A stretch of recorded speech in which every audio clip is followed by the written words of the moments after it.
الاتحاد العاصمة أو شباب قسنطينة قد يضيع حقهما في هذه المسابقة في حال ما إذا واجه نهضة بركان المغربي. ما هو الحل؟ كيف ستتعامل الفاف مع هذا الموضوع؟ والله انا تسمى الفكره تاعي سي لونتيسيباسيون، يعني انا نظن انه الاتحاديه الجزائريه لكره القدم كانت تونتيسيبي وتبعت مراسله قبل بدايه هذا الكاس الكونفدراليه. عندنا فريقين، هو اتحاد العاصمه وشباب قسنطينه. نفترض انها بعثت مراسله، لا تكفي المراسله هذه؟ احد ماشي، لا انا نظن تكفي، لانه الكاف ربما راح هي الاخرى تتحرك، لانه ماذا بها ما تلحقش الى كما نقولوا وضعيه اللي عاشتها في الموسم الفارط. وما حتى الكاف ما وجدت حلول، صابت روحها في الطاس. لماذا؟ قرار الطاس لم تصدر حتى لكن مره اخرى نزيدوا نرى. انا نظن مراسله الكاف تكفي قبل بدايه نتفاهموا المنافسه. لما بدات المنافسه والفريق هذا يلعب كما قلت انت بالقميص هذايا، اكيد شويه فيها شويه، لكن نظن شيء واحد انه لازم تراسل الكاف وتتكلم مع مسؤولين تاع الكاف انه من الاحسن للكره الافريقيه ولا هذه المنافسه هذه ما نطيحوش في نفسها، لان ربما راح لازم نقولها بكل صراحه كما قال مراد، تولي هذه لا كومبيتيسيون ما عندها حتى معنى. لا تنقص من الاخر تاعها لا فالور تاعها، لانه اليوم الكره الافريقيه هي كاس الكاف والتشامبيونز ليغ رابطه الابطال، هذه لازم نقولوا لا لوكوموتيف تاع كره القدم تاع الكاف هذه والافريقيه.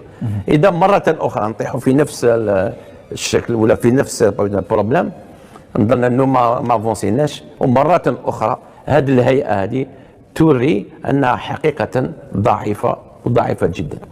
فريد، هل نحن مستعدون اليوم للتضحيه بفريق اخر جزائري يسعى وراء تتويج قاري بعد تتويج اتحاد العاصمه الاخير في كاس الكونفدراليه وحتى كاس السوبر الافريقي؟ اليوم كيف ستتعامل الفاف؟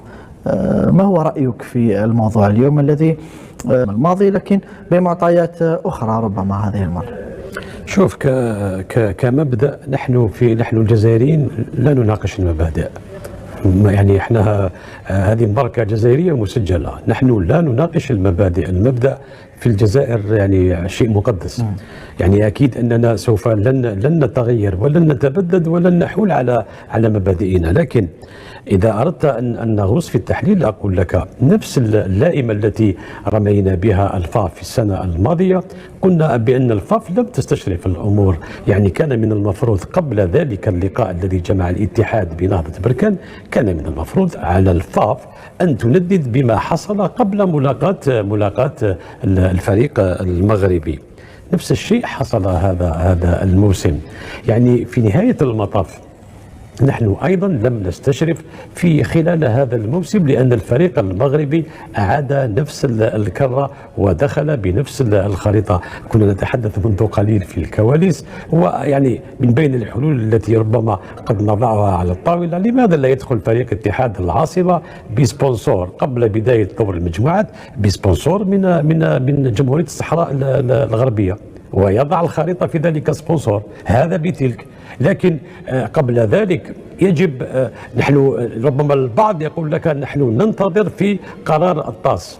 طيب، إذا لم يصدر قرار الطاس قبل لقاء الممثل الجزائري مع الممثل المغربي، كيف سوف يكون الحل وكيف سوف يكون السيناريو؟ هل سوف نعيد نفس السيناريو؟ أنا قلت لك نحن لا نتناقش في المبادئ. أكيد. لكن هل مصير الأندية الجزائرية اليوم وهي تشتغل وهي تنتدب لاعبين وتنتدب مدربين من طراز عالي وتقوم بكل يعني الأمور الفنية حتى ترفع تلك الكأس، وفي نهاية المطاف تنسحب يعني رغبة أو نزولا عند رغبة الحفاظ على المبادئ، وتترك الكرة للمنافس لا لشيء سوى لأنه يضع خريطة وهمية توسعية على قميصه؟ اليوم الكرة في مرمى الفاف. ربما البعض يقول لك بأن الممثل الجزائر لم يتعرض للعقوبة التي تنص عليها القوانين. لماذا نتحدث بالقوانين والخصم والمنافس يدوس على القوانين؟ عندما نتحدث على أن الاتحاد العاصمة لم يتعرض لعقوبة الإقصاء، أقول وكيف تعرض لعقوبة الغرامة المالية؟ هذا بتلك أيضا في تطبيق القوانين. ربما لم يتعرض للعقوبة لأن قرار الطاس لم يصدر بعد. هذا هو المغزى من تأخير العقوبة على اتحاد العاصمة. لكن اتحاد العاصمة دفع غرامة مالية لعدم إجراء لتلك المباراتين. في نهاية المطاف نحن نؤجل هذه القضايا لأننا لم نتعامل معها بالصورة المثلى في السنة الماضية، وربما سوف نعيد نفس السيناريو في هذا الموسم.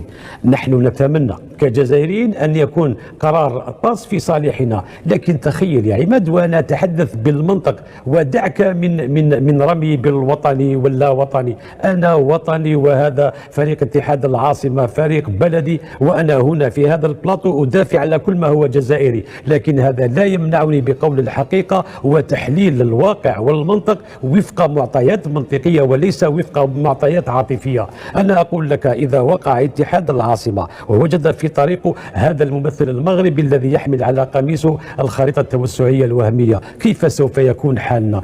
هل سوف نقول بأننا سوف ننسحب؟ ولكم من مرة سوف ننسحب؟ وإذا كان الأمر هذا الطاس لم تصدر القرار قبل إجراء هذه المباراة، كيف سوف نتعامل؟ كل هذه الأسئلة وتلك يا عماد الجواب عند الاستشراف في الفاف التي تخلفت في الموسم الماضي وما زالت متخلفة عن أخذ المبادرة في هذا الملف حتى في هذا الموسم. كيف سيكون رد الفاف يا مراد وردي هذه المرة؟ شوف، لأنه يقول لك المثل الوقاية خير من العلاج. يعني كما قال لك الشيخ ناصر مد لك حل من الحلول أنك تراسل الكاف، وفريد أعطاك حل أيضا. نتمنى تعطيني حل آخر كي اليوم ربما ننور هذا المشاهد في هذا البلاطو. لا أعطاك رأي، ولكن احنا رانا مازلنا في سياسة أحييني اليوم وقتلني غدو. شوف غير خلاص هكذايا وكذا وربحوا الاخرين وكذا ونسينا كلش. الوغ كاين دي دوسي ما يتنساوش. دي دوسي شوف لا جيستيون سي فو بريفوار. تو بريفوا تو. الطيار يطلع يعرف كاع البيلوطاج تاع الطياره، ولكن عنده تشيك ليست في حاله ما يكون فيه حاجه ما. ولذا يقول احنا ما عندناش تشيك ليست.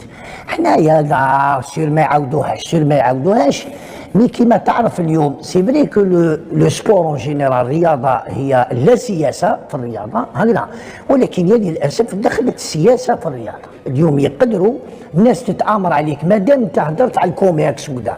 الكوميرس يقدر يكون يتآمروا عليك هكذا ولا لا، باسكو يا ان كونفلي اونتر لي دو بيي هكذا. نستعملوا كرة القدم هكذا. اليوم علينا ان نكون كذلك نتنبه ونتنبأ لما راح يكون غدوة. استشراف قبل الحدث. أقول الاستشراف قبل الحدث وقال عطاني سوليسيون، ولا كانت اون سوليسيون او ديبار بيسك القضية العام اللي فات اتحاد العاصمة حرمت ماهوش ميدانيا، ولكن حرمت ما لعبتش لي ماتش هكذا دونك سور طابي هكذا طابي فير. دونك حرمت ماشي تكنيكمون، حرمت ادمينستراتيفمون هكذا ما لعبوش ايزونتي. اليوم اخويا نقول لا كاف ونقول لا فيفا ونقول الكوميتي اولمبيك باسكو يدخل في اطار قضيه اولمبيه. اليوم لو كوميتي اولمبيك نورمالمون يتدخل. قال يا ودي الا كان هكذا حنا كاني كون فا انترفونير اي اون فا فير ce qui nous semble faire mieux. حنا كانيك nous allons politiser le football à travers le maillot. وما تقولوا لنا والو. علاش ما تقولوا ايه هكذا بالمثل هكذاك nous allons tous rentrer dans la politique. تحب البوليتيزين احنا ما راناش حابين هكذا. احنا ماذا بينا يقعد لو كونتكست دو بوليتيك او بوليتيك، لو كونتكست سبورتيف دون لو سبور. وهذه انا نقول لك اليوم هذا كذلك اليوم يجرنا الحديث تقول انت الاتحاد لا هذه ولا هذيك اللي راحت ولا اللي قبلها. احنا اليوم لا استقرار على هيئه كبيره اسمها الاتحاديه الجزائريه، خاطرش حنايا ما راناش ناخذوا او سيريو هاد الانستيتيوشن. هاد الانستيتيوشن سي اون انستيتيوشن بوليتيك تقدر تكون اكبر باسكو الي ديناميك. الجيري راهي في الكيني، راهي في الكوابون، راهي هنا سي الجيري يروحوا سي كي الجيري. الناس اللي ما تعرفش الجيري مليون ونص شهيد وهكذا ليستوار. سي اون ديناميك لو سبور لو فوتبول سي اون ديناميك. دونك سي اون ديناميك. اليوم هاد لا ديناميك ناخذوها بالاعتبار كما ينبغي. واضح مراد. الفيدراليه في اوروبا تصفيات كاس العالم اللي جايه نظن انه فيه بلد وين فيه خريطه، ربما البلد هذاك راسل لا فيفا قالوا حذاري انك راهي فيه مشكله في الخريطه، حذاري. راسلت الفيفا وتكلمت. لذلك تحدثت عن المراسله شيخ ناصر. واضح. نظن انه الاهم ولا الاقل هي المراسله تكون ثقيله، ما نقولوش وين كانت تبقى تصر لك تعاود تروح. لا تبقى نزيد مرات اخرى تحبس هكذا ترقد ونقول تستنى حتى لا سونكسيون. هاي انا جايين. لا والكاف نقول تاخذي المسؤوليه انت وراء هذا، راكي مسؤوله على واش راح سيحدث في الفيتور. واضح. الشيء اللي قاله مراد انا توقفت عند واحد الملاحظه قالها، وهو يتحدث على حركيه الكره ويعني إمكانية الاستفادة من الرياضة في السياسة. نحن البلد ربما الوحيد المؤهل لهذه الفرضية أكثر من غيرنا. لماذا؟ لأن فريق جبهة التحرير آنذاك قام بتوظيف هذه النقطة يتحدث عليها مراد. تخيل عندما انطلقت شرارة الثورة التفتنا إلى كرة القدم وإلى رياضيين في أوروبا واستدعيناهم وتجمعوا في تونس، وانطلق فريق جبهة التحرير الذي رفع لواء الاستقلال واللواء الوطن وذهب لإجراء مباريات عديدة في بقاع العالم. كيف نسينا هذا المنطق ونحن اليوم ننعم بالاستقلال؟ من المفروض نحن أكثر من غيرنا تفطنا ووعيا إلى هذه النقطة التي توقف عندها مراد. من المفروض نحن أولى بتوظيف الرياضة في السياسة من غيرنا، لأن توظيف الرياضة في السياسة كانت من مبادئ العمل الثوري عندما تحصلنا على الاستقلال. قضايا العادلة. نعم، القضايا العادلة. أكثر من 60 سنة. يعطيك الصحة. أكثر من 60 سنة كنا كما يقول المثال اللي قال في الرياضة. واش دارت الرياضة في الأخير؟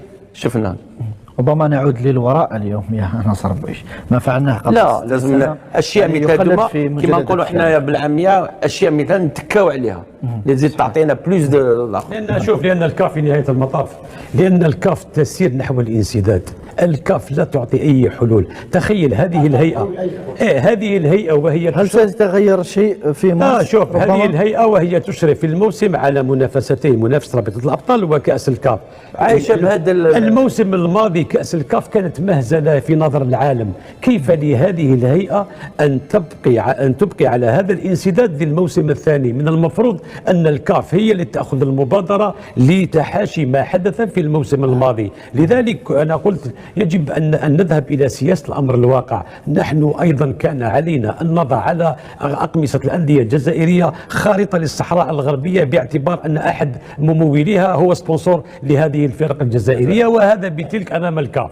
ما دمت لا تمانعين، إذن الأندية الجزائرية أيضا تضع على أقمصتها هذا المنطق وهذا التوظيف السياسي في الرياضة، ولنذهب إلى الأمام. نتمنى أن تتفادى الأندية الجزائرية وأن تتحرك الاتحادية الجزائرية لكرة القدم، وأن تستفيق الكاف من سباتها العميق طيلة هذه السنوات.